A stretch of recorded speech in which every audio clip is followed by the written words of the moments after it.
अच्छा बेटे डब्बा में लिखो ये बता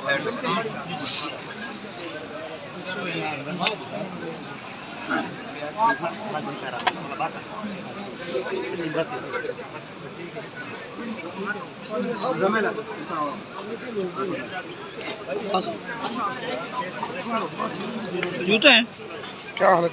क्या हाल सही है नमाज तो बात है। नमाज बस सही है अंदर तकलीफ देना और मस्जिद में मस्जिद हाल में तकलीफ देना हम समझ करके बता रहे हैं।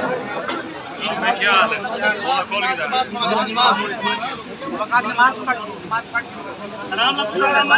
चलो चलो यार लगे जमात कर दे चलो अंदर चलो भाई ये खाली को टूलो यार मेहरबानी कर रास्ता में पता टूल अंदर तकलीफ गिरा में चलो यार हमारे चलो यार